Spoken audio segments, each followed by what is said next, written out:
Hi అండి అందరికి. ఈరోజు మన ముందున్నది ఒక భారీ ఫైనల్స్ పోరు. సాయి లెవెన్స్ వర్సెస్ పైడి వారియర్స్.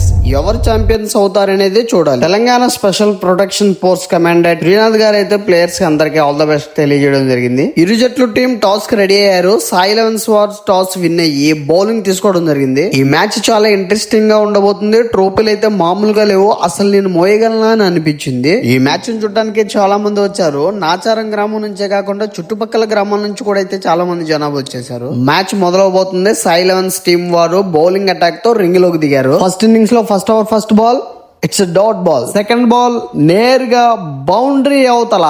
ఓపెనర్స్ గా మనుగురు పండు, ఖమ్మం ప్రేమ్.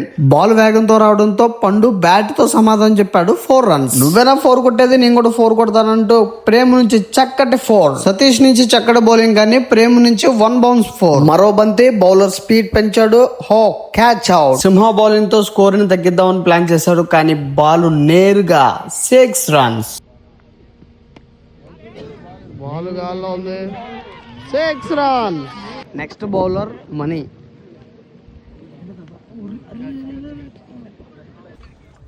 6 overs కంప్లీట్ అయ్యేసరికి స్కోర్ అంబేద్కర్ బొమ్మ ఉంది కదా, అదే అక్కడ ఉండండి. అంబేద్కర్ బొమ్మ ఉంది కదా, అది అక్కడే ఉండండి. నేను వస్తాను. ఎక్కడ దొరుకుతారా ఇలాంటి వాళ్ళు మాకు? 6 overs కంప్లీట్ అయ్యేసరికి పైడి elevens war score 50 runs.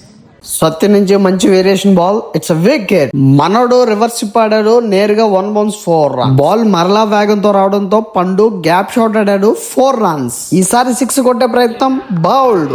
It's wicket. Shot కొట్టాడు. ఫీల్డర్ చూస్తున్నాడు కానీ ఏం లాభం, అది ప్రేక్షకుల మధ్యలో పడింది. 6 runs. మళ్ళీ బాల్ గాల్లో ఉంది. 4 runs. గాల్లో ఉంది బాల్. 4 runs. అద్భుతమైన బ్యాటింగ్. మళ్ళీ 4 runs. Back runs. ఎక్కడికి 4 runs ఎంత కొడతాను అనుకుంటున్నాను? 120, 130 మినిమం. బాల్ గాల్లో ఉంది. It's catch out. బాల్ గాల్లో 4 runs. ఈ థ్రిల్లింగ్ మ్యాచ్ లో ఫస్ట్ ఇన్నింగ్స్ ముగిసేసరికి పైడి వారియర్స్ జట్టు అద్భుతంగా పోరాడి 119 పరుగులు సాధించారు. ఇప్పుడు సాయి లెవెన్స్ గెలవాలంటే 120 పరుగులు టార్గెట్ చేయాలి.